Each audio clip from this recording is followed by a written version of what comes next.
I didn't marry a man, I married a hostage negotiator. For the first 3 years of our relationship, my husband Mark wasn't so much a partner as he was a buffer state between me and the domestic terrorist organization known as his family. But the moment the treaty finally broke, the moment the demilitarized zone was crossed and the missiles started flying, didn't happen at our wedding. It happened over a plate of lukewarm lasagna at his mother's dining table, exactly 14 days before we were scheduled to fly to the Amalfi Coast. "I don't see what the big deal is," Bella said, stabbing a piece of garlic bread with a fork as if she were spearing a mortal enemy. "It's a 3-bedroom villa, right? You guys aren't going to use all the rooms, and I really need a mental health break. The vibes in Chicago are suffocating me right now." I put down my water glass, careful not to let it click against the table. I looked at Mark. He was staring at his lasagna, his shoulders hunched in that familiar posture of a man trying to make himself physically smaller to avoid shrapnel. "Bella," I said, keeping my voice dangerously level, "it is our honeymoon. By definition, that involves 2 people. You are not the third person." "Oh my God, stop being such a prude, Sarah." Bella rolled her eyes, looking to her mother for support. "It's 2024. People go on buddy moons all the time. Besides, I wouldn't hang out with you guys during the day. I just need a free place to crash and maybe, join you for dinner a few times. I'm broke, okay? My Etsy shop is in a lull. I need inspiration." "You need a job," I thought, but I didn't say it. Instead, I looked at my mother-in-law, Linda. Usually Linda was a passive-aggressive enabler, the kind of woman who would smile while handing you a poisoned apple. But surely even she understood the sanctity of a honeymoon. "Well," Linda sighed, adjusting her pearls, "Sarah, you have to admit the villa is excessively large for 2 people. And Bella has been so depressed lately. Her boyfriend broke up with her. Her business is struggling. It might be nice for her to have some family support. You know how fragile she gets." There it was, the magic word, fragile. Bella was 29 years old. She had a college degree she had never used, a car paid for by my husband, and an apartment subsidized by my husband. But in this family, she was treated like a Fabergé egg balancing on a unicycle. Mark, on the other hand, was the pack mule. He was the sturdy, reliable older brother whose sole purpose in life was to carry the emotional and financial baggage of the women in his family. I looked at Mark again. "Mark," I said, prompting him.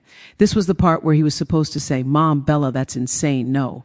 Mark looked up. He looked tired. He had dark circles under his eyes that no amount of concealer could hide. He was an architect at a mid-sized firm, making a decent salary, but looking at his bank statements, which I had done recently, you'd think he was working minimum wage. "Bella," Mark said, his voice raspy, it's not a good time." "See?" Bella slammed her hand on the table. "He didn't say no. He said it's not a good time.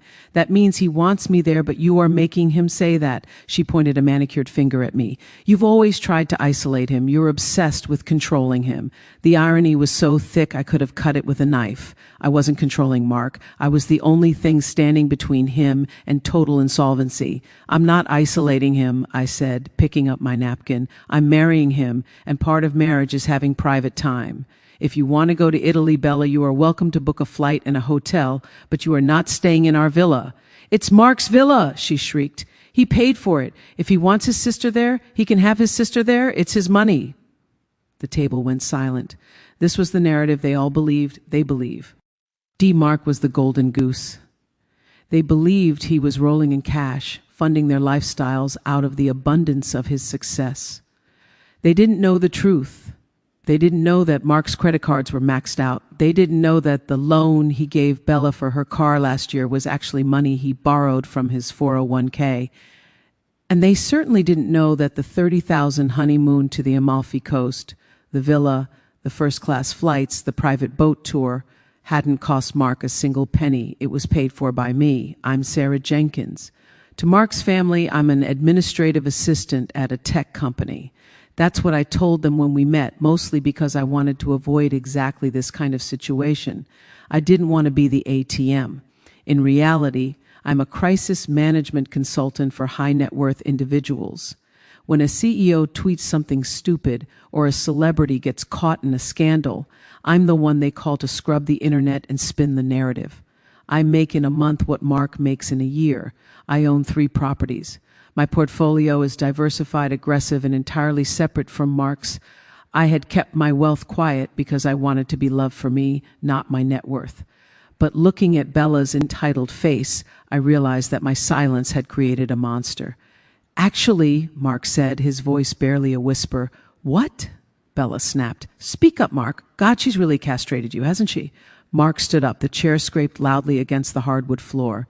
He looked at his sister, then at his mother, and finally at me.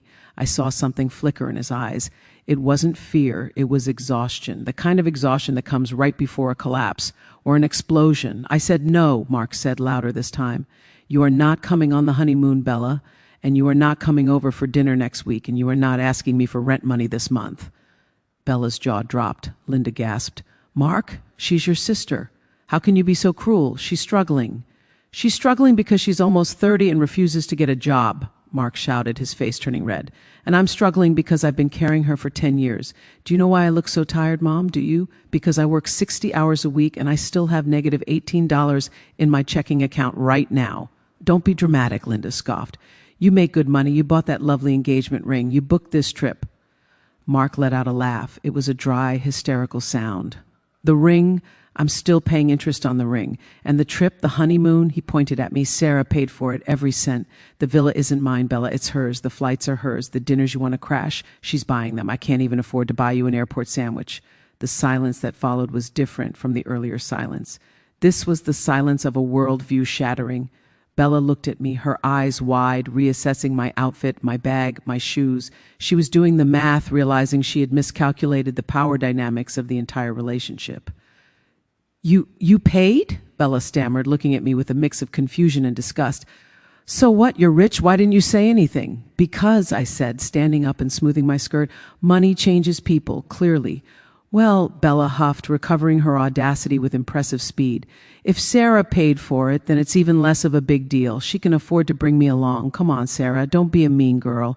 Women support women, right? Just add a room." I stared at her. I had handled billionaires who were being investigated by the SEC. I had handled politicians caught in motel rooms. I had never met anyone quite as delusionally entitled as my future sister-in-law. "Mark," I said quietly, "we're leaving." "No, wait," Bella stood up, blocking the path to the door. "We're not done. Mark, tell her that family comes first. Tell her that if she wants to marry she gets all of us. You promised me, Mark. You promised you'd always look out for me." Mark looked at his sister. Tears were welling up in Bella's eyes, her weapon of choice. Usually one tear from Bella would make Mark open his wallet. He had been conditioned since childhood to be her protector. I held my breath. This was the test. If he caved now, there would be no wedding. There would be no honeymoon.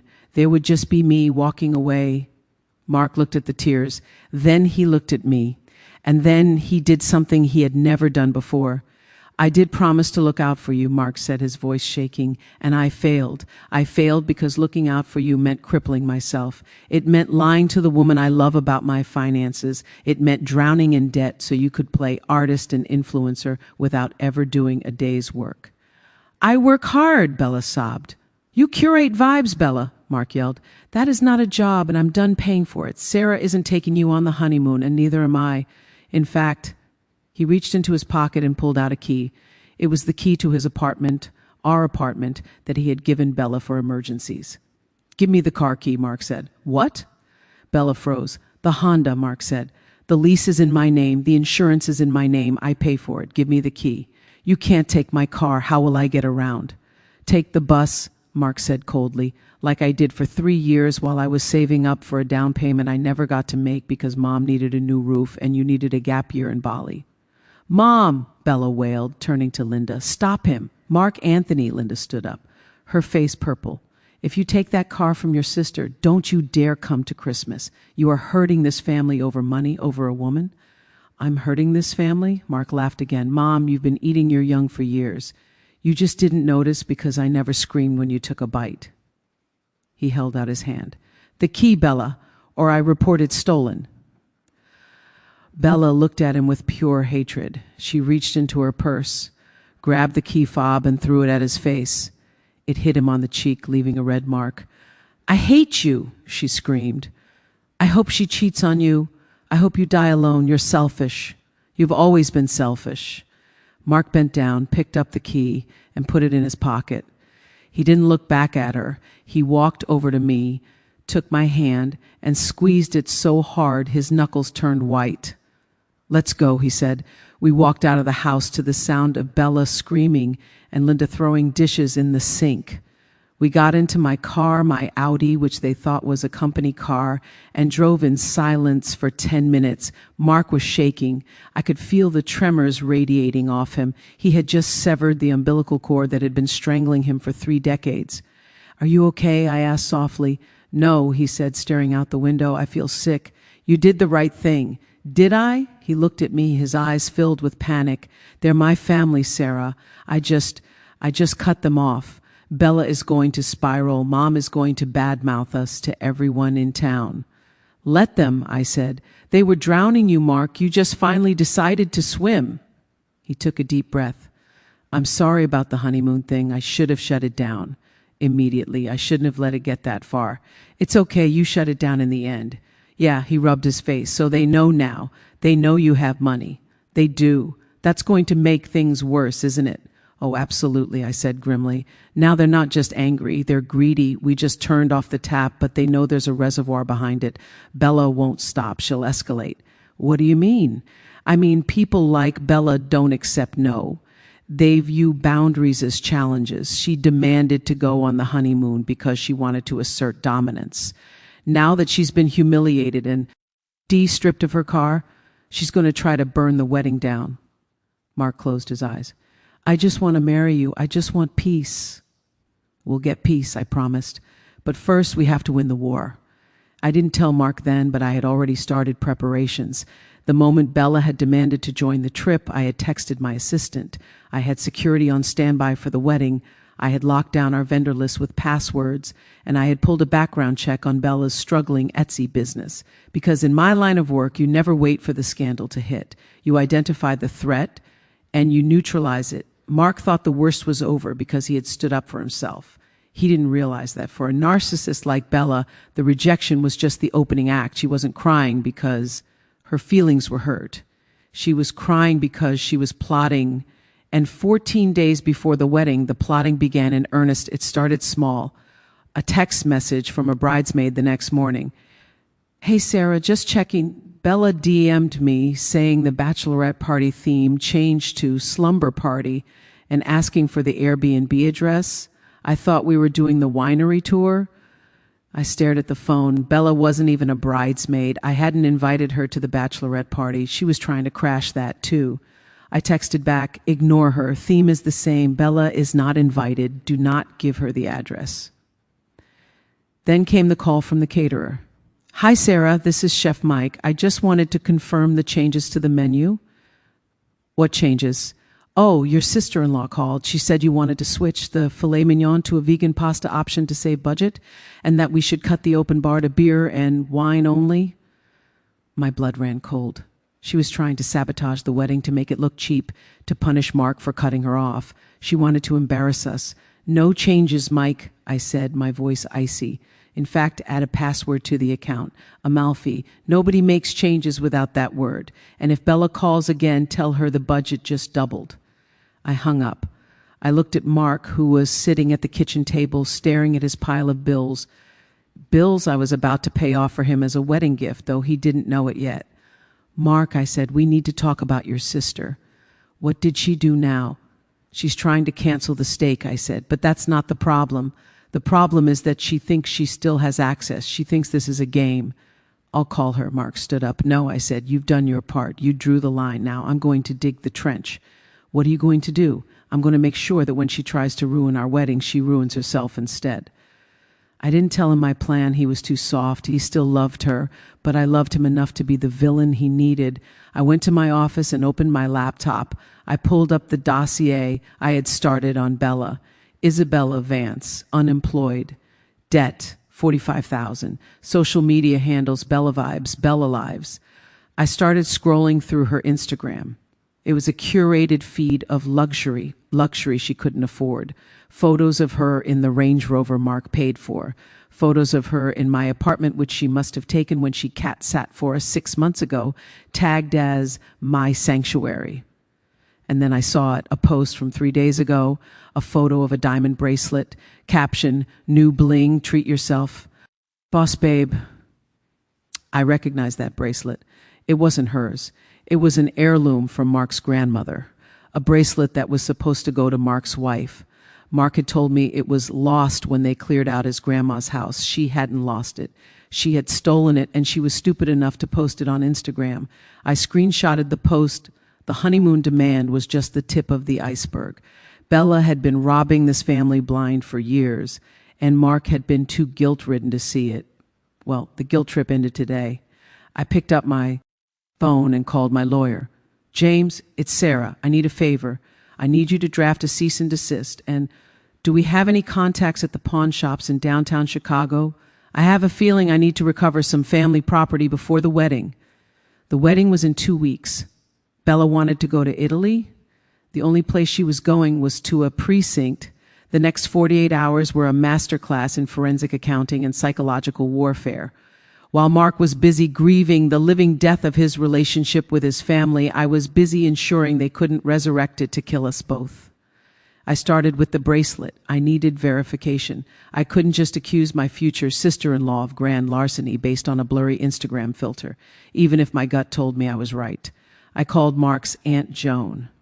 Joan was the black sheep of the family, mostly because she had moved to Arizona, bought a condo, and refused to lend Linda money in 1998. She was the only one who liked me. "Joan," I said, skipping the pleasantries, "the diamond tennis bracelet. Grandma left. The one with the unique clasp shaped like a rose. Mark told me it was lost during the estate sale. Is that true?" "Lost?" Joan snorted, the sound of a cigarette being lit crackling over the line. "That's Linda's version of events. It wasn't lost, honey. It vanished. We all knew where it went. Linda claimed the movers stole it, but Bella was the only one in the room when the jewelry box was packed. Why do you ask?" "Because," I said, pulling up the screenshot on my laptop, "I think it just reappeared on her wrist in a self-care Sunday post." "That little vulture," Joan muttered. "Mark was devastated about that. He wanted to give it to you for the engagement. He spent weeks tearing his apartment apart, thinking he might have accidentally taken it." "He didn't take it," I said. "But don't worry, Joan. I'm going to get it back." "Be careful, Sarah. Linda protects that girl like a lioness protects a cub that eats the rest of the pride, but still." "I have a tranquilizer gun," I said grimly. "Thanks, Joan." I hung up, confirmation acquired. Bella hadn't just been spoiled, she was a criminal. And Linda was an accessory after the fact. I debated telling Mark immediately, but I looked at him across the living room. He was on the phone with the caterer, re-verifying the menu, his voice tight with stress. He looked like a man holding a dam together with chewing gum. If I told him his sister was a thief now, he might crack. He might try to confront her emotionally, and Bella would gaslight him. She would say it was a fake or that Grandma gave it to her secretly. No, I needed undeniable proof. I needed to catch her red-handed. And lucky for me, weddings are the perfect stage for narcissists to show off. The fallout from the rich Sarah revelation hit exactly as I predicted. Once the shock of Mark cutting them off subsided, the greed set in. It took exactly 3 days for Linda to change tactics. She didn't call screaming, she called weeping. "Mark," she sobbed on speakerphone while we were eating dinner, "I just don't understand why you lied to us. If Sarah comes for money, why have you been letting your mother struggle with the heating bill? Why did you let Bella drive that old car for so long before getting the lease?" I watched Mark's jaw tighten. "Mom, Sarah's money is Sarah's money. It has nothing to do with you. And I helped you because I'm your son, not because I have a rich fiancé." "But family helps family," Linda wailed. "And now that we know, well, it changes things. Bella is so sorry, Mark. She's distraught. She didn't mean to snap at you. She's just under so much pressure with her business. And finding out Sarah could have easily included her on the trip, it just hurt her feelings. She felt excluded." "She is excluded," Mark said firmly. "She called my fiancé a bitch and threw a key at my face." "She's spirited," Linda defended. "Look, she wants to apologize. She wants to come to the bridal shower on Saturday. Please, Mark, don't let her miss the shower. It's a milestone." Mark looked at me. The silent question hung in the air. "Can we let her back in just a little?" I sipped my wine. I knew this game, the hoovering technique. Suck them back in with apologies, then strike again. But I also knew that if I banned her completely, I would look like the villain. I needed Bella to be the one who ruined things. I needed her to hang herself with her own rope in front of witnesses. Plus, if she came to the shower, she might wear the bracelet. "Let her come," I said loud enough for Linda to hear. Mark looked surprised. "Are you sure?" "Yes," I said. "If she wants to apologize, let her apologize. But she is a guest, Mark, not a planner, not a bridesmaid, a guest." "Did you hear that, Mom?" Mark said into the phone. "She can come, but one wrong move, one snide comment, and she's out, and the honeymoon is still a hard no." "Oh, thank you," Linda cried. "She'll be an angel. You'll see. We just want to celebrate you both." She hung up. Mark let out a long breath. "You're a saint, Sarah. I thought you'd say no. I believe in second chances," I lied. "I believed in entrapment." Saturday arrived. The bridal shower was held at a boutique tea room in Gold Coast, a venue I had chosen specifically because it required a security deposit and had cameras. Bella arrived 20 minutes late, wearing a white dress, not off-white, not cream, bright bridal white. The entire room went silent. My friends, hard-nosed lawyers, PR sharks, and marketing execs stared at her with open mouths. Wearing white to a bridal event when you aren't the bride is a declaration of war. Bella breezed in, flanked by Linda, who looked smug. She walked right up to me, flashed a dazzling fake smile, and hugged me. "Sarah, oh my God, you look nice. A bit simple, but nice." She pulled back, keeping her hands on my shoulders. "I am so sorry about the other night. I was just hangry. You know how I get." "Hangry," I repeated flatly. "You threw a key at your brother's head." "Water under the bridge." She waved her hand dismissively. "Let's focus on today. I brought you a gift." She handed me a small, beautifully wrapped box. "Open it now," Linda urged. "It's so thoughtful." I opened the box. Inside was a book. Title, How to Marry Up, a Guide for the Modern Woman. The room went deadly silent again. Bella giggled. "It's a joke. You know, because Mark is the architect and you're the assistant. I thought it was funny. Irony, right?" She was trying to bait me. She wanted me to explode. She wanted me to scream, "I make 10 times what he makes," so she could turn around and tell Mark I was emasculating him. She wanted to expose my wealth on her terms, to make it look like a dirty secret I kept to manipulate him. I smiled.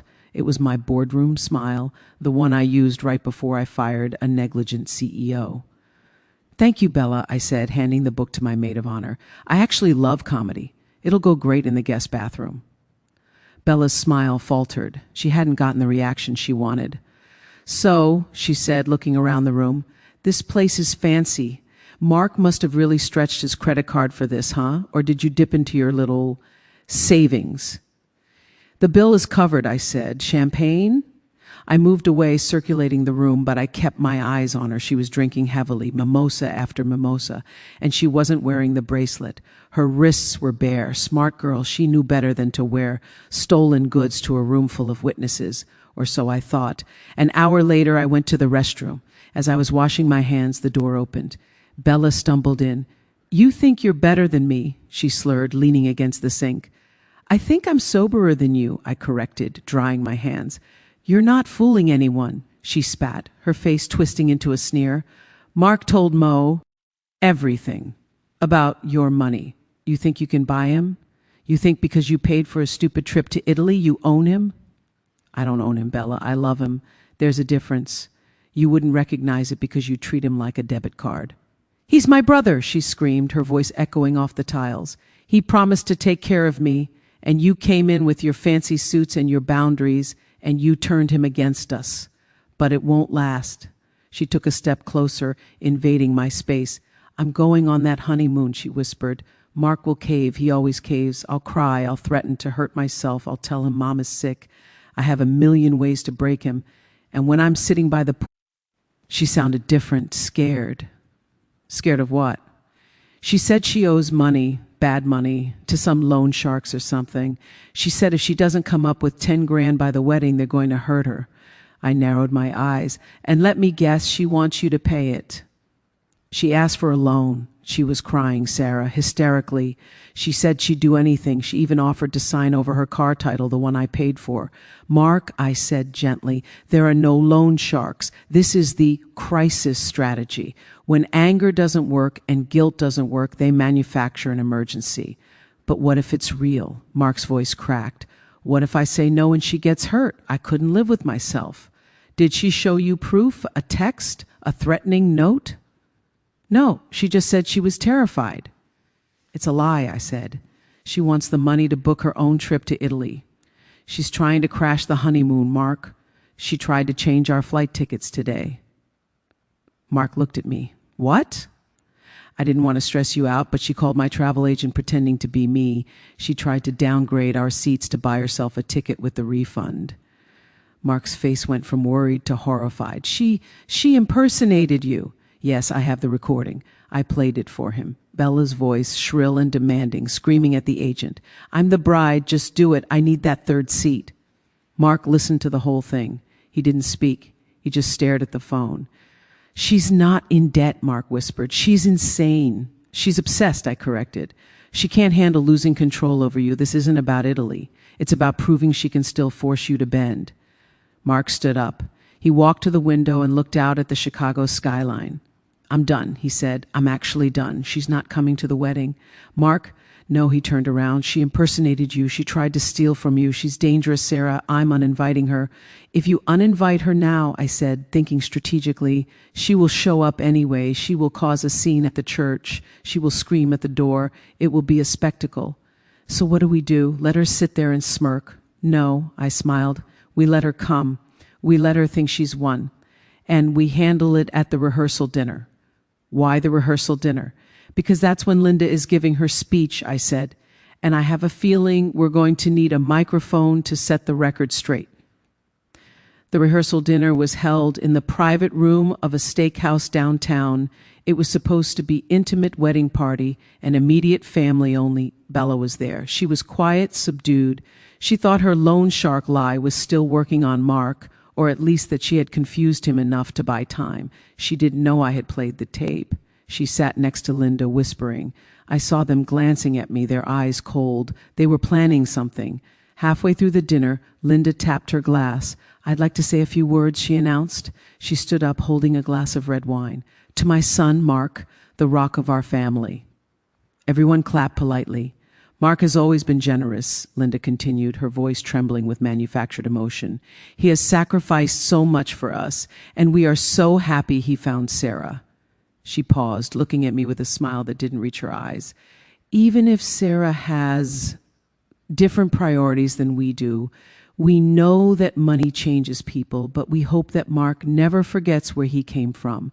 He comes from love, not from a bank account. It was a subtle dig, painting me as the cold, rich outsider and Mark as the victim of my wealth. And, Linda added, I want to propose a toast to Bella, who couldn't be a bridesmaid, but who loves her brother enough to be here despite everything. To Bella, the heart of the Vance family. Bella smiled bravely, dabbing at a dry eye. Actually, Mark stood up. The room went quiet. Mark didn't look tired anymore. He looked furious.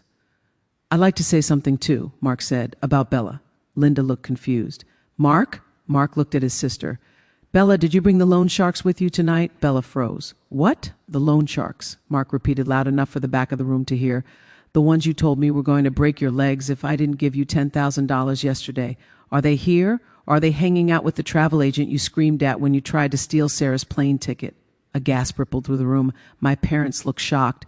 The bridesmaids exchanged glances. Mark! Linda hissed. Sit down. You're drunk. I'm stone cold sober, Mom, Mark said. I played the recording, Bella. Sarah's agent recorded the call. You impersonating her. You trying to downgrade our honeymoon flight to buy yourself a ticket. Bella's face went crimson. She stood up. That's a lie. I never did that.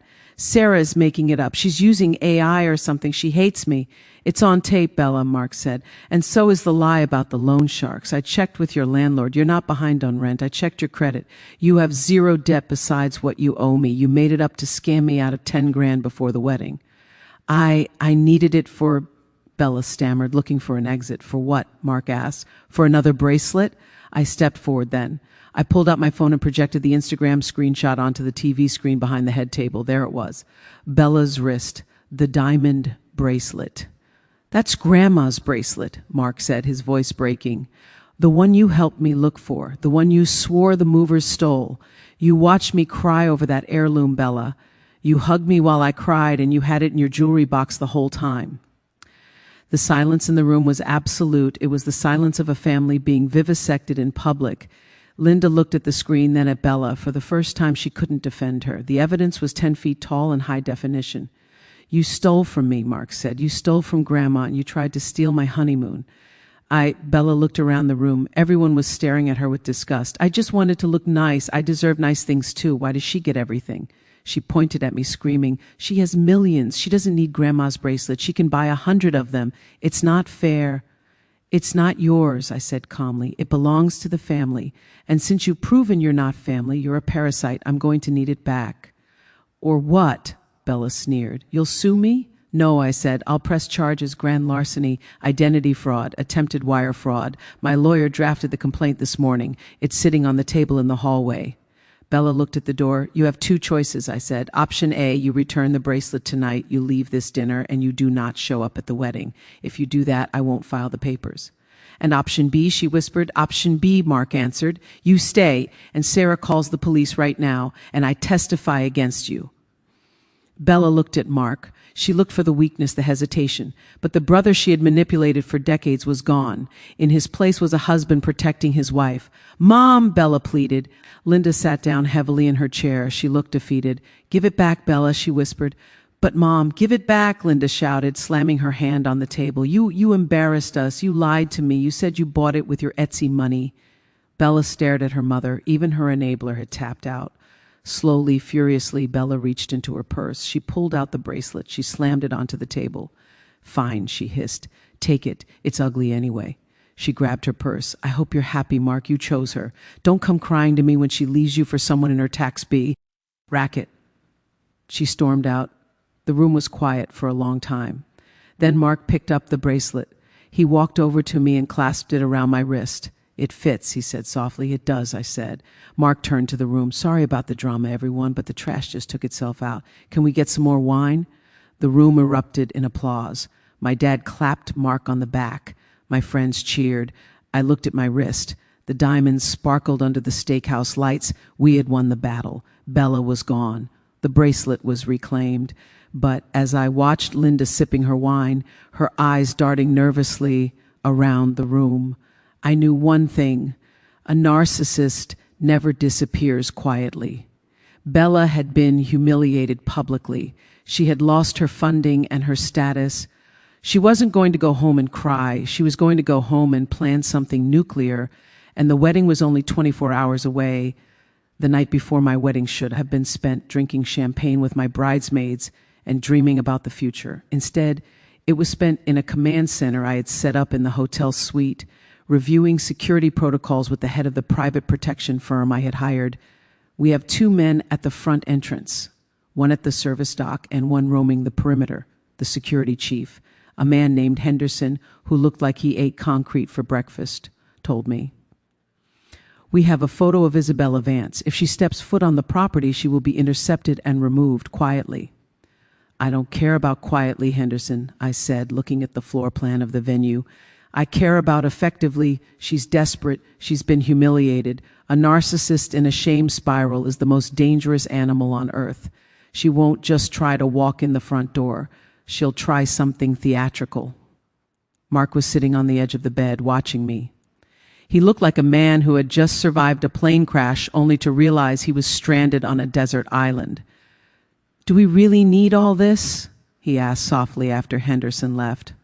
"She's my sister, Sarah. She's awful, yes, but she's not a terrorist. She's just a brat." I walked over and sat next to him, taking his hand. "She impersonated me to steal money, Mark. She stole a family heirloom and lied about it for 3 years. Yesterday, she tried to extort you for 10 grand. That isn't brat behavior. That is sociopathic behavior. She has no boundaries. And tonight at the rehearsal dinner, you took away her last source of power, her ability to manipulate you. You broke the cycle. She's going to try to punish you for that." Mark sighed, leaning his head on my shoulder. "I just wanted a normal wedding. I wanted my mom to be happy. I wanted Bella to be normal." "I know," I kissed his forehead, "but we play the hand we're dealt, and tomorrow we're going to win the pot." I didn't sleep well. I kept checking my phone, waiting for the other shoe to drop. But the night passed in silence. The morning of the wedding was a blur of hairspray, silk, and nerves. My mother a pragmatic woman who ran a landscaping business and thought drama was a waste of billable hours, watched me pacing the bridal suite. "You look like you're preparing for a deposition, not a wedding," she noted, adjusting my veil. "Same difference, Mom. Both involve swearing an oath and hoping the other side doesn't lie under penalty of perjury." At 11:00 a.m., Linda arrived. She knocked on the door of the bridal suite timidly. When I opened it, she looked smaller than I had ever seen her. Her makeup was done, her dress was elegant, but her eyes were red. "Sarah," she said, clutching her purse like a shield, "you look beautiful." "Thank you, Linda. Come in." She stepped inside, looking around nervously. Is Mark here?" "He's in the groom's suite. We're doing the no seeing each other tradition." "Right, of course." She sat down on the edge of a velvet chair. "I just wanted to say, I'm sorry about last night, about the bracelet." I studied her. This was the woman who had taught Bella that consequences were for other people. "I appreciate that, Linda, but apologizing is easy. Changing is hard. Are you going to be okay today? Because if you're going to spend the ceremony texting Bella updates, I'd rather you leave now." Linda flinched. "I'm not texting her. She hasn't come home." My internal alarm bells started ringing. "What do you mean?" "She didn't come back to the house last night after the dinner. I tried calling her, but her phone is off. I'm worried, Sarah. What if she does something stupid? What if she hurts herself?" Ah, the classic manipulation, the suicide threat. It was the ultimate trump card for the toxic family member losing control. "She isn't going to hurt herself, Linda," I said coldly. "She loves herself too much for that. She's hiding out, planning her next move, or she's trying to make you worry so you'll pressure Mark to reach out. Do not call him. Do not tell him she's missing. He needs to focus on his wedding, not his sister's disappearing act." "But," "No buts," I stepped closer, my voice dropping to a whisper. "Today is about Mark. For once in his life, let him have a day that isn't about Bella. Can you do that? Or do I need to ask security to escort you out?" Linda looked at me with a mixture of fear and resentment. She wasn't used to people. She couldn't bully or guilt trip. She nodded slowly. "I'll do it, for Mark." "Good." The ceremony was held in a renovated industrial loft with floor-to-ceiling windows overlooking the Chicago River. It was stunning. The light poured in, catching the dust motes dancing in the air. The string quartet played softly. I walked down the aisle. Mark was waiting for me. He looked handsome in his tuxedo, though I could see the tension in his jaw. When he saw me, his face softened. He teared up. For a moment, the world fell away. It was just us. No Bella, no Linda, just two people choosing each other. I reached the altar. The officiant began to speak. "Dearly beloved, we are gathered here today." It was perfect. Until the sirens started. At first they were distant, just the ambient noise of the city. But they got louder, closer, screeching urgent wails that grew in intensity until they sounded like they were right outside the building. Then the screech of tires, slamming doors. The guests started to murmur. Mark looked at me, panic rising in his eyes. The double doors at the back of the venue, the ones I had just walked through, burst open with a crash. "Police, hands in the air, nobody move." 4 officers in tactical gear stormed into the room, weapons drawn. The string quartet stopped playing with a discordant screech. My mother gasped. Linda let out a scream. "Everybody down!" the lead officer shouted, sweeping the room with his rifle. "We have a report of an active shooter, hostage situation involving a firearm." Chaos erupted. Guests dove under pews. My bridesmaids dropped to the floor, terrified. Mark grabbed my arm, trying to pull me behind him. "Sarah, get down!" But I didn't get down. I stood froze, not in fear, but in recognition. This was it, the nuclear option. Swatting, Bella had called the police. She had reported a fake active shooter at her own brother's wedding. She wanted to turn our vows into a trauma. She wanted to see Mark on his knees with a gun pointed at his head. My brain shifted into crisis mode. I wasn't a bride anymore. I was a handler. "Officer!" I shouted, my voice cutting through the panic. I raised my empty hand slowly, holding my bouquet in one hand. "I am the bride. There is no shooter. This is a false report." "Ma'am, get on the ground," the officer yelled, advancing up the aisle. "My name is Sarah Jenkins," I yelled back, keeping my eyes locked on his. I am the owner of Jenkins Crisis Management. I have a security detail on site. Henderson, stand down your men and identify yourself to the police. Henders. Who had been standing near the front, stepped forward with his hands up holding his badge. Private security. We are armed but licensed. Code blue. False alarm. The tension in the room was suffocating. The police didn't lower their weapons immediately. They scanned the room looking for the threat. We received a call, the lead officer said, his voice tense. Female caller said her brother was holding her hostage in the venue, said he had a shotgun and had already shot 2 people. Mark went white. That's not true. I'm the groom. It was a swatting call, I said, my voice steady despite the rage boiling in my blood. The caller is Isabella Vance, the groom's sister. She was uninvited from the wedding yesterday. She has a history of instability and fraudulent behavior. Check the number that called you. I guarantee it's a burner or a spoof number. The officer lowered his rifle slightly, looking from me to Mark to Henderson. He tapped his radio. Dispatch, this is Unit 4. We are on scene. No sign of active shooter. Appears to be a wedding. All clear on casualties. Repeating, no casualties. The guests started to slowly sit up, dusting off their suits, checking their phones. The shock was turning into anger. Isabella Vance, the officer asked, walking up the steps to the altar. You said she's the sister? Yes, Mark said, his voice trembling with fury. She did this. We need to clear the building to be sure, the officer said. Protocol. No, I said firmly.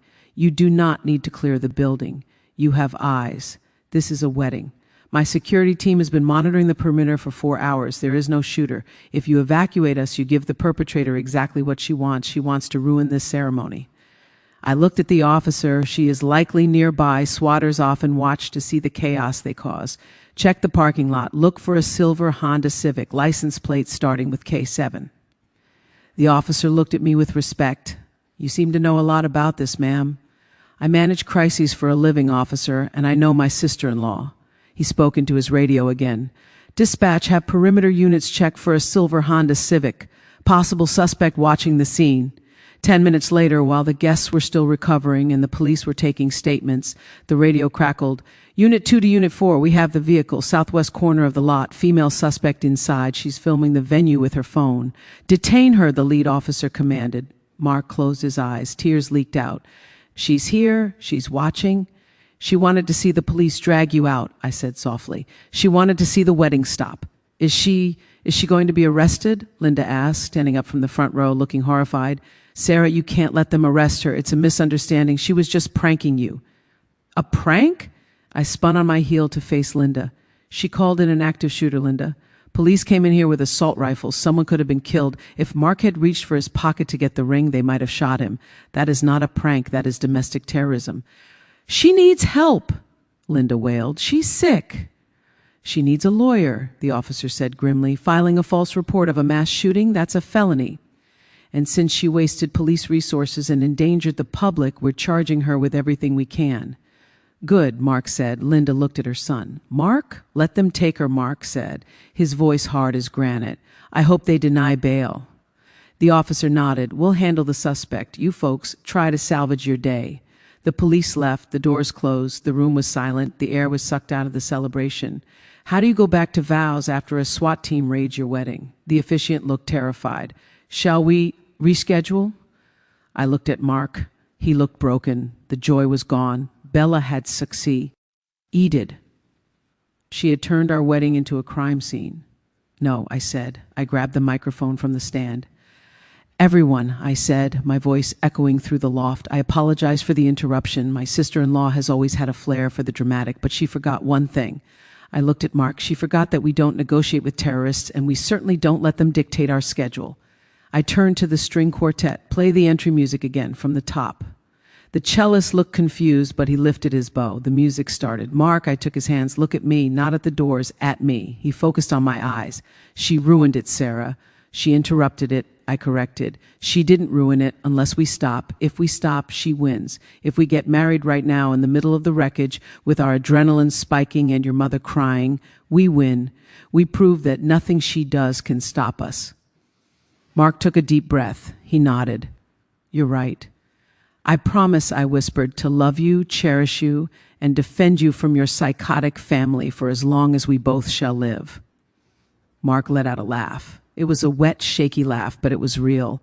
I promise to love you, honor you, and let you handle the crisis management until death do us part. We said our vows. We exchanged rings. We kissed, and when we walked back down the aisle, the applause was deafening. It wasn't just polite wedding applause. It was the applause of survivors.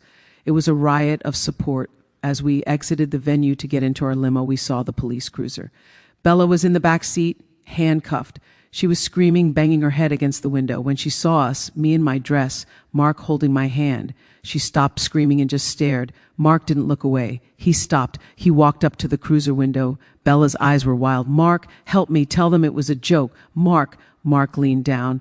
"You're not going to Italy, Bella," he said calmly. "You're going to jail, and I'm not paying for your lawyer." He turned around and got into the limo. "Drive," he told the chauffeur. "Get us to the airport." We left his sister in the back of a police car and headed for O'Hare. The flight to Italy was quiet. We were both exhausted, coming down from the adrenaline crash.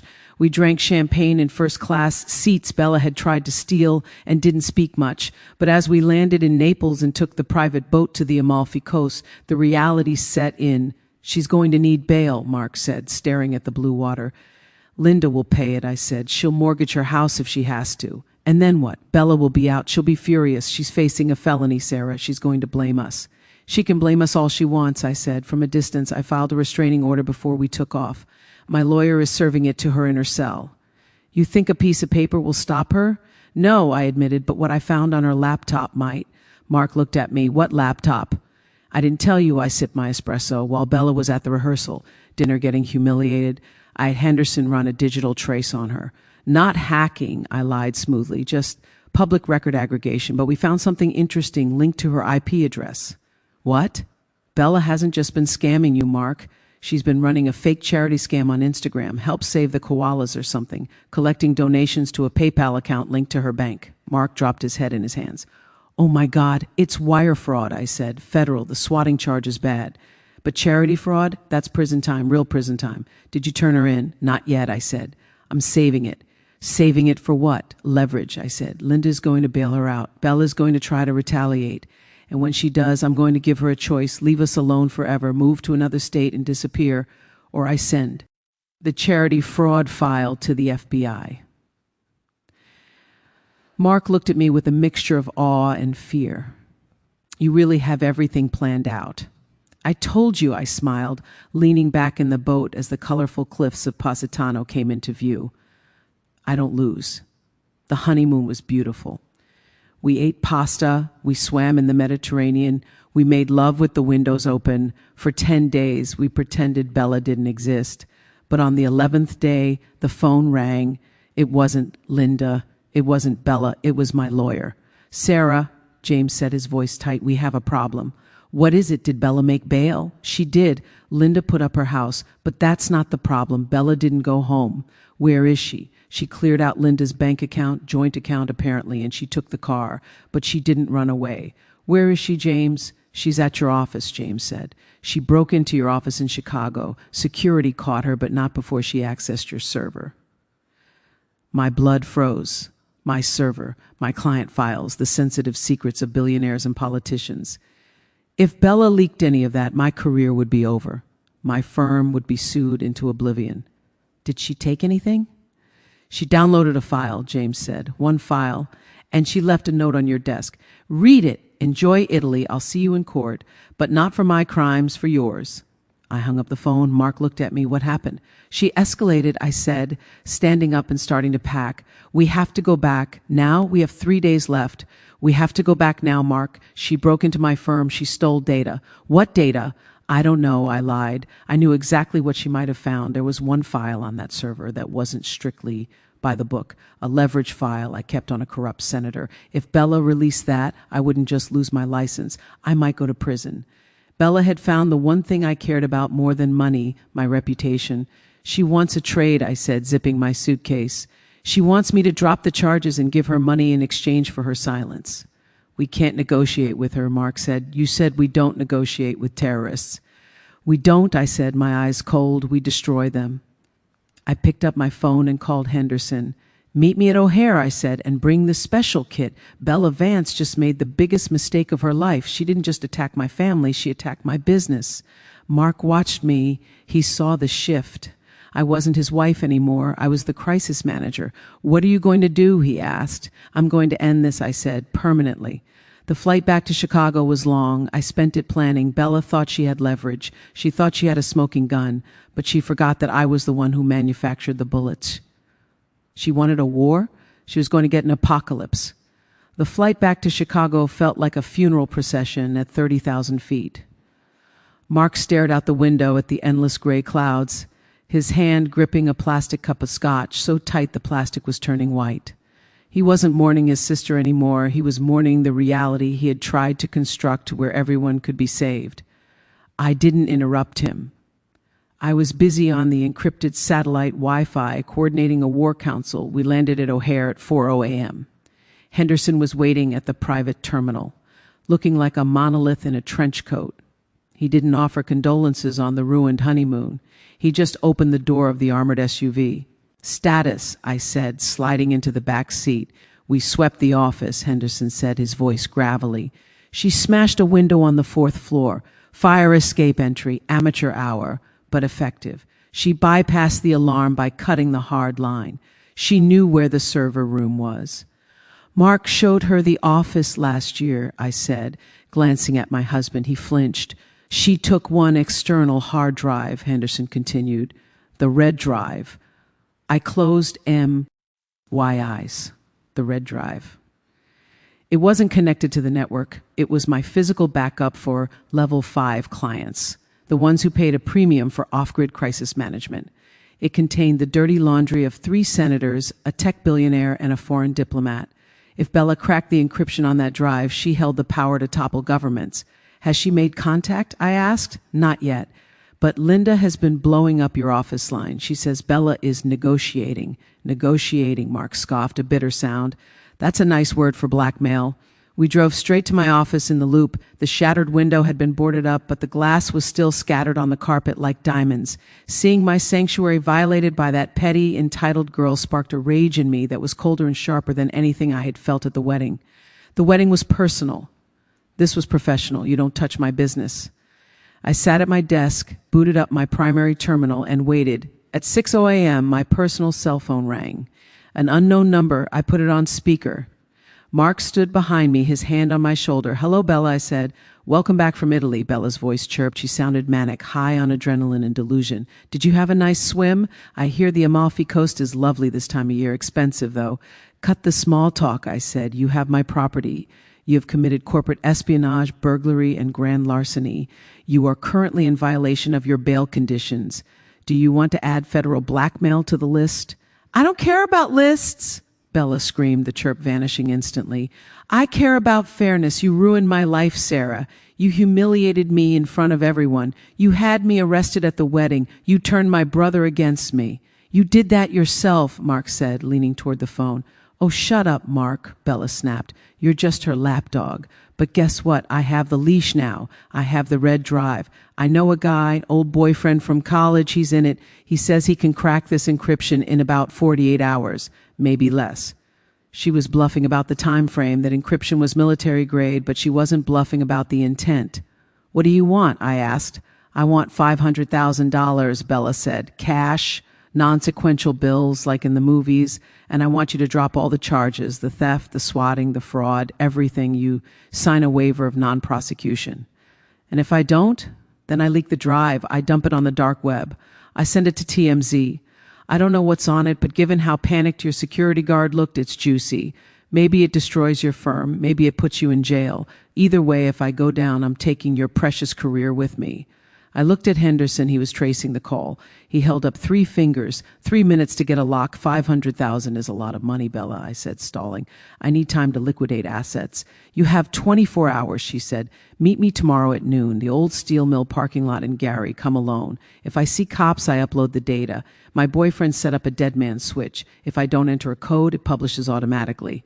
A dead man switch. She was learning, or she was watching too many crime dramas. I can't get that much cash in 24 hours. Banks have limits. Figure it out. You're the great Sarah Jenkins. You fix crises. Fix this one. She hung up. Henderson lowered his hand. Burner phone, pinging off a tower in Hammond, Indiana. She's mobile. I sat back in my chair. Mark looked terrified. She's going to do it, Sarah. She's crazy enough to do it. If she leaks that drive, my client, Senator Blackwood, will be indicted for embezzlement, I said calmly, and I will be indicted for shielding him, and you and I will lose everything.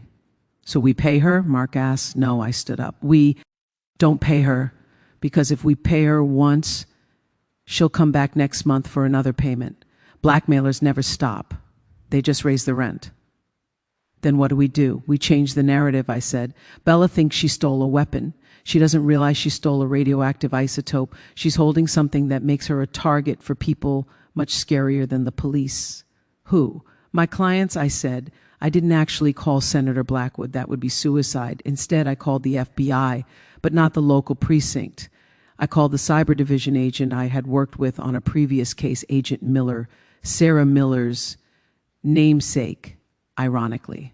Miller, I said when he picked up, I have a situation, a breach, corporate espionage. The perpetrator has stolen a drive containing privileged client data. Who is the perp? Miller asked. Isabella Vance, my sister-in-law. The wedding swatter, she's having a busy week. She's demanding $500,000 in exchange for the drive. She claims to have a dead man switch. We can set up a sting, Miller said. Mark the bills. Surround the drop site. No, I said. If she sees feds, she dumps the data. I need to disable the threat before we make the arrest. I need you to jam the signal at the drop site. Kill the internet connection so the dead man's switch fails. Can you do that? In Gary, it's a dead zone anyway. We can bring a mobile jammer, but Sarah, if she has copies. She doesn't. She's not that smart. She has the physical drive. She thinks that's the golden ticket. Okay, we'll be there, but you have to make the drop. You have to get her to hand over the drive. I will, I hung up. Mark was watching me with wide eyes. You're using the FBI? I have to. But Mark, I need you to do something hardest of all. What? I need you to call Linda. I need you to tell her that we're paying Bella, that we're giving in. Why? Because Linda is talking to Bella. If Linda thinks we're capitulating, she'll tell Bella to relax, to lower her guard. I need Bella to walk into that meeting thinking she's won. Mark nodded slowly. He picked up his phone. His hand was shaking, but he dialed. Mom, he said, his voice cracking perfectly. Yeah, we're back. Listen, Sarah is going to pay. She's going to give Bella the money. We just want this to be over. Tell Bella to please just take the money and leave us alone. I watched him listen to his mother's response. His face hardened. Okay, Mark said. Okay, I love you too, Mom. He hung up. He looked at me and his eyes were dry. She said she knew you'd fold, Mark whispered. She said she was proud of Bella for standing up for her rights. Her rights, I repeated, disgusted, to extort us. She also asked if Bella could keep the rental car for a few extra days. I laughed. It was a dark, humorless sound. Sure, she can drive it to the federal penitentiary. The next morning, I went to the bank. I withdrew $50,000 in cash. I filled the bottom of a duffel bag with cut paper and put the real cash on top. It looked like $500,000. Henderson drove. Mark sat in the back with me. He insisted on coming. She's my sister, he said. I need to see her face when it ends. I need to know she's gone. Gary, Indiana is a ghost town of industry. The steel mill parking lot was a wasteland of cracked concrete and weeds pushing through the asphalt. The sky was gray and heavy. We arrived at 11:50 a.m. Henderson parked the SUV. Jammer is active, Henderson said, checking his tablet. 5-block radius, no cell signal, no Wi-Fi. Her dead man's switch is bricked. Where are the feds? Perimeter, hidden in the ruins. They won't move until you have the drive. I grabbed the duffel bag. Stay here, Mark. No, Mark opened his door. I'm coming out. Mark, I have to, Sarah. We stepped out into the cold wind. A silver Honda Civic, Linda's car, pulled into the lot. It stopped. 50 feet away. Bella got out. She looked terrible. Her hair was matted. Her clothes were stained. She looked like a cornered animal. But she was holding a gun. Mark froze. She has a gun. It's Linda's, I noted. A38 special. Linda keeps it in her nightstand. Bella waved the gun. Stay back. Just Sarah. Mark, get in the car. I'm not going anywhere, Bella, Mark shouted. Put the gun down. You betrayed me, Bella screamed, her voice tearing in the wind. You chose her. You let her arrest me at your wedding.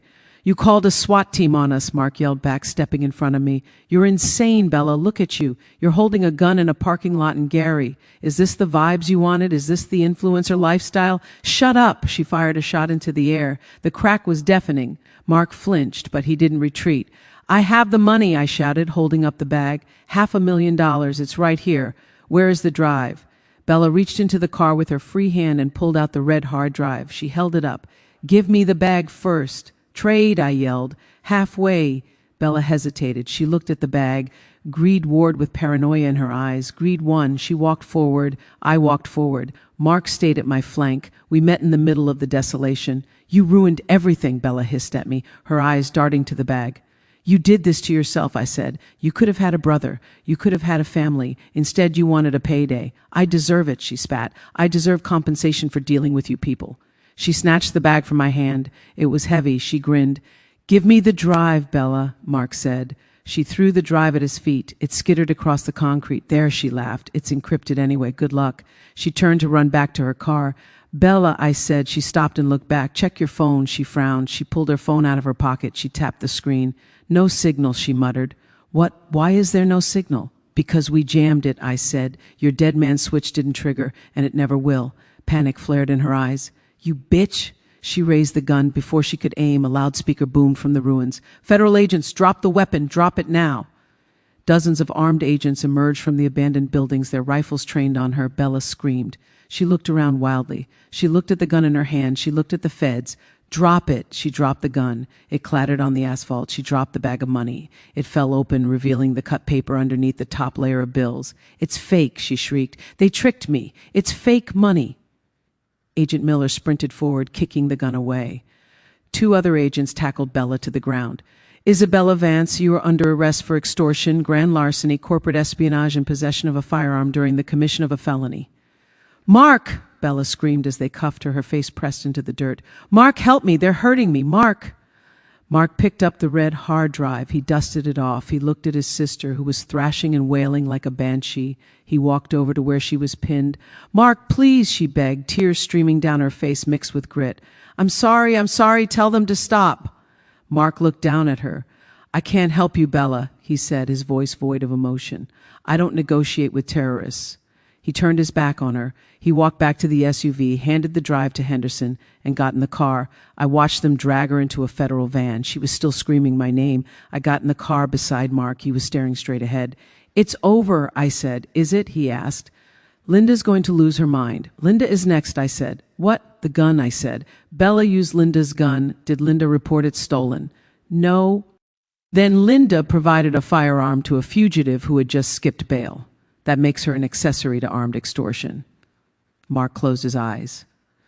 Do you want me to stop? I asked. I can tell the feds to leave Linda out of it. Mark thought for a long moment. He thought about the guilt trips, the financial abuse, the way his mother had enabled Bella's monster to grow until it almost devoured us. No, Mark said. She picked her side, let her face the consequences. We drove back to Chicago in silence. The drive was secure. The threat was neutralized. Bella was looking at 20 years minimum.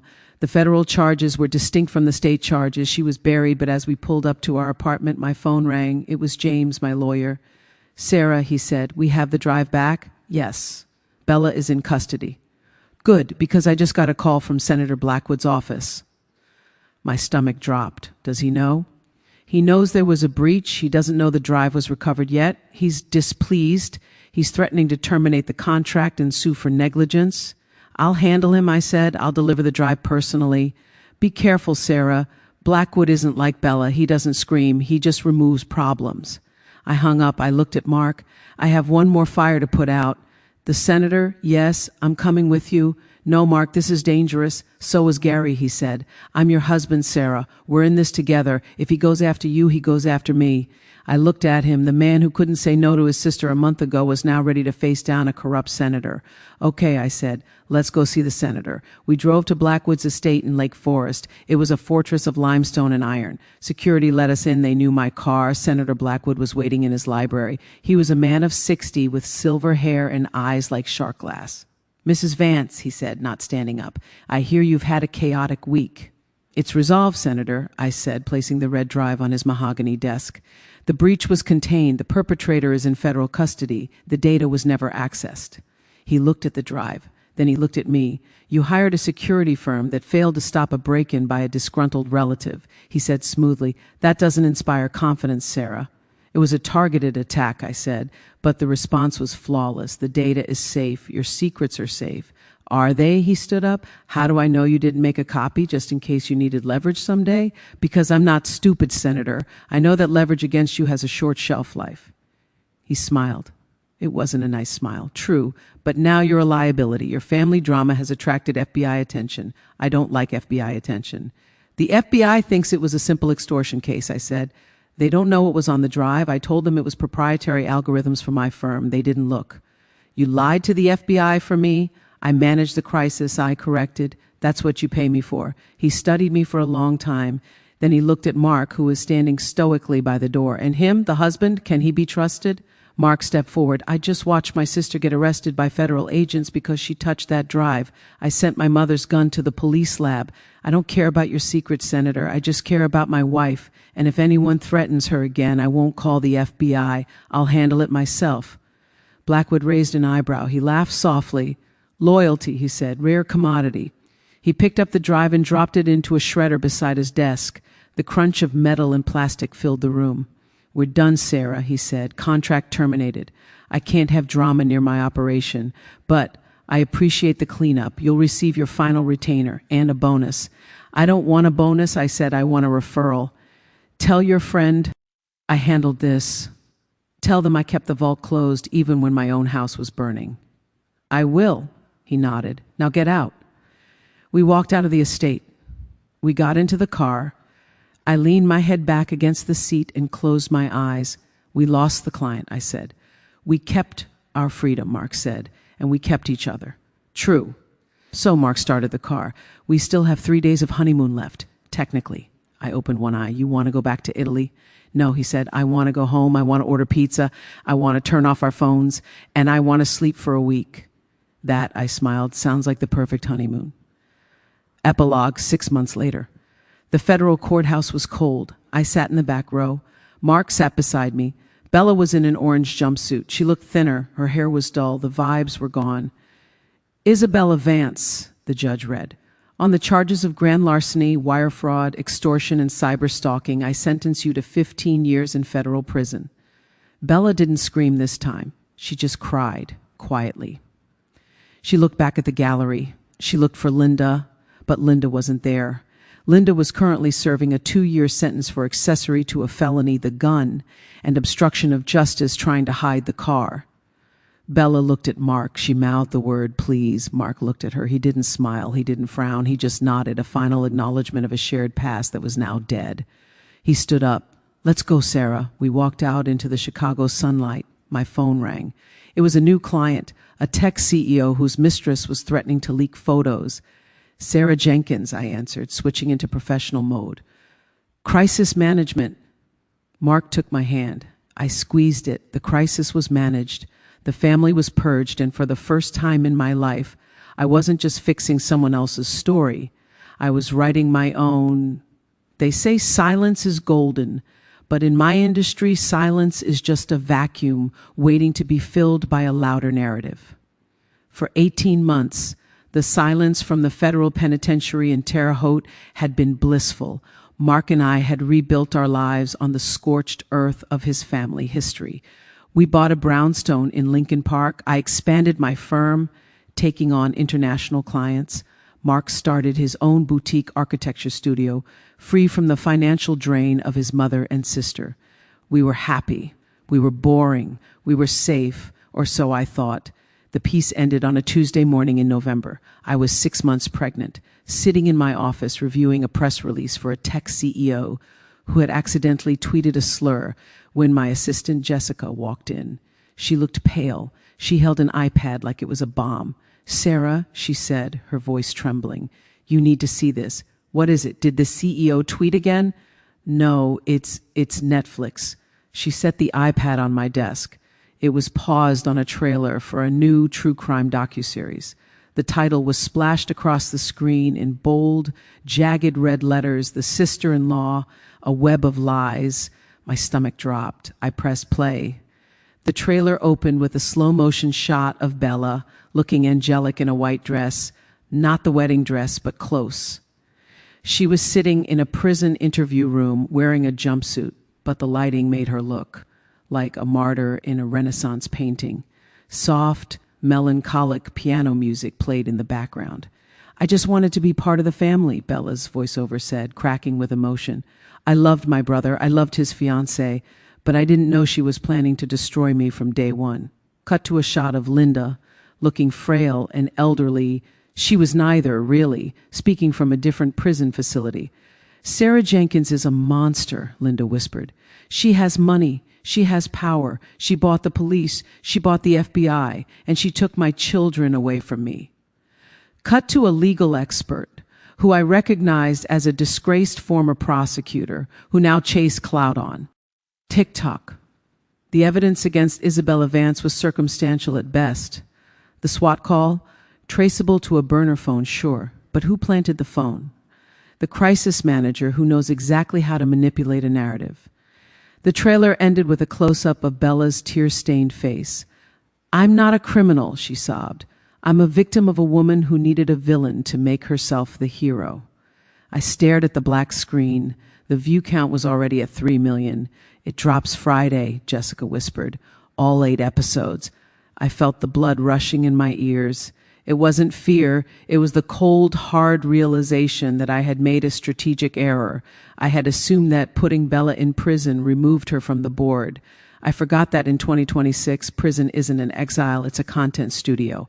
Bella had sold her story, and because she was young, pretty, and crying, the world was going to listen. I picked up my phone. "Get Mark on the line, and get James. We're suing for defamation."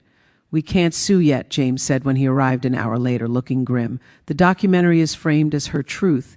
Unless we can prove they knowingly lied about factual events, it's protected speech.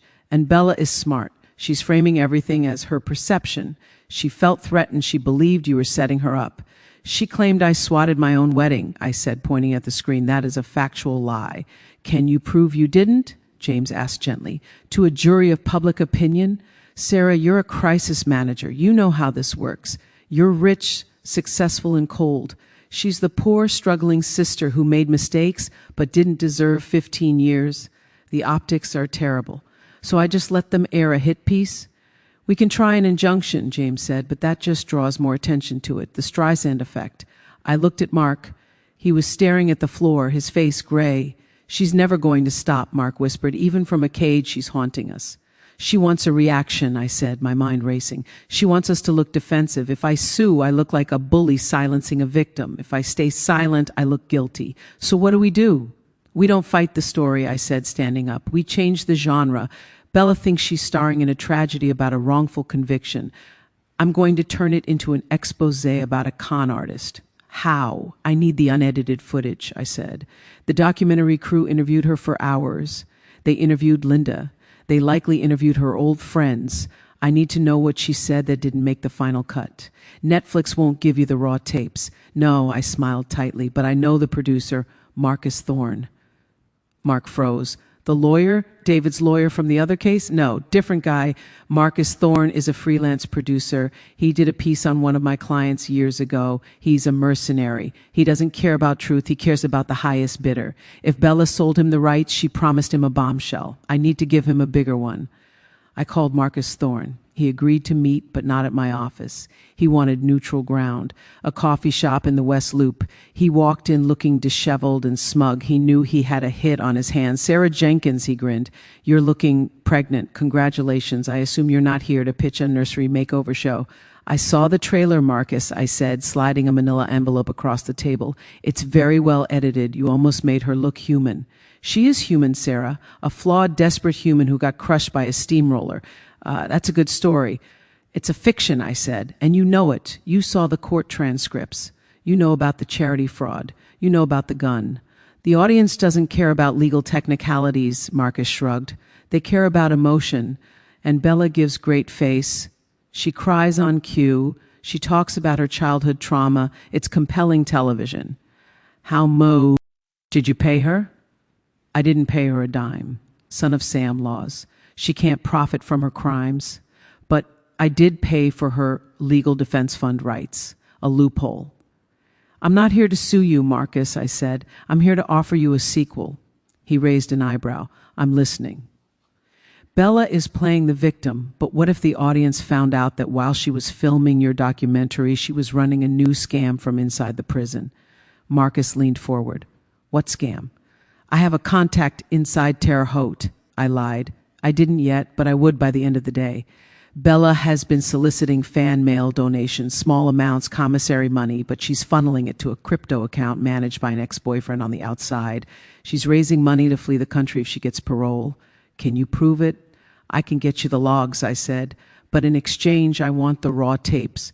I want to see what she said about the Gary incident, the parking lot. Why? Because, I leaned in. In the trailer, she says she was unarmed. She says the gun was planted, but I know Bella, she's vain. If you pushed her, she bragged about it. She bragged about holding the gun, didn't she?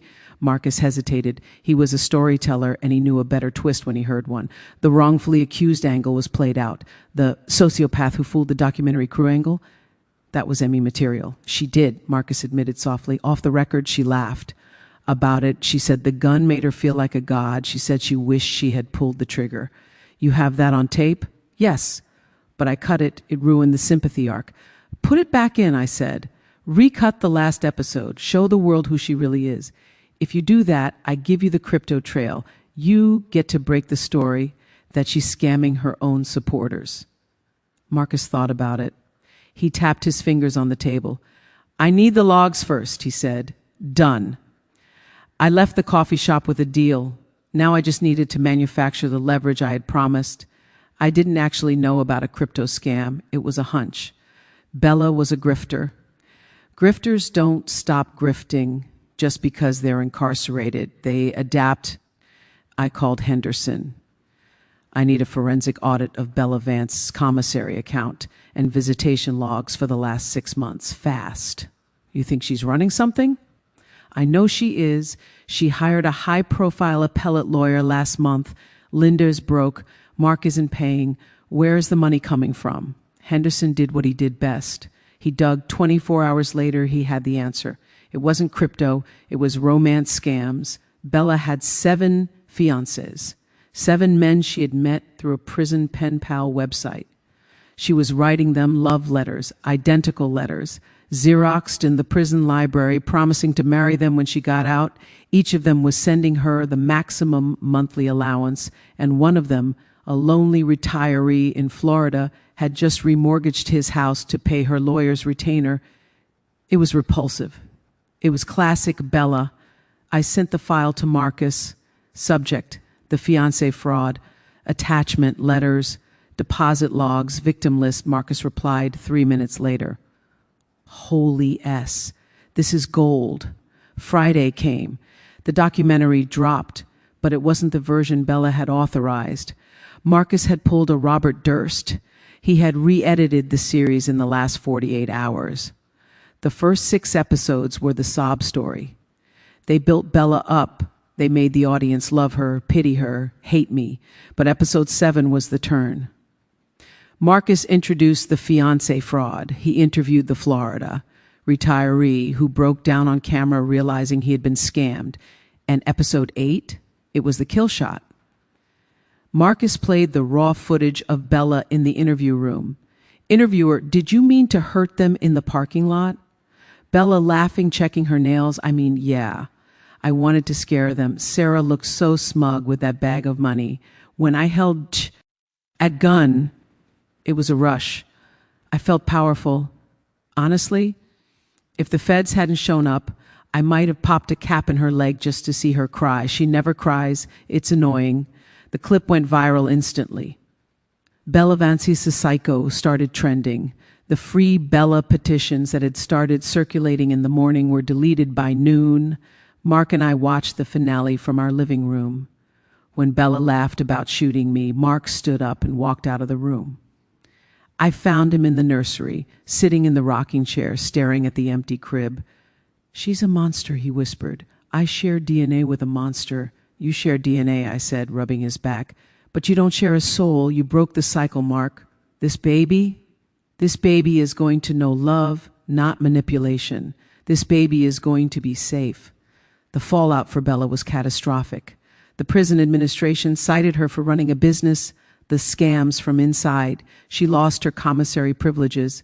She was moved to a higher security unit. Her appellate lawyer quit when the check from the Florida retiree bounced. But the final blow came a week later. I received a letter from the prison. It wasn't from Bella. It was from the warden, Miss Jenkins. Inmate Vance requested that this be sent to you. However, per your restraining order and the recent disciplinary infractions, we are confiscating her correspondence privileges. We are returning this to you unread. As a formality, attached was a sealed envelope. I held it. I could burn it. I should burn it. But curiosity is a professional hazard. I opened it. It was a single page of notebook paper covered in frantic, scribbled handwriting.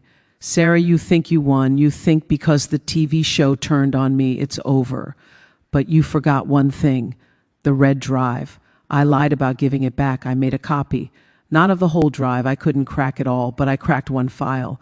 The folder labeled Project Cicero. I know what you did for Senator Blackwood in 2024. I know where the bodies are buried, literally. I gave the copy to a lawyer. He was stronger than I had ever given him credit for. He had learned. Okay, I said. I threw the letter into the fire. I watched it curl and blacken. Go ahead, Bella, I whispered to the flames. Do your worst. We waited. A week passed. A month, nothing happened. 6 months later, our daughter Emma was born. She had Mark's eyes and my chin. She was perfect. One afternoon, while I was on maternity leave, I got a call from Henderson. Sarah, I did some digging on that lawyer Bella mentioned in her letters to other inmates, the contingency plan. Yeah?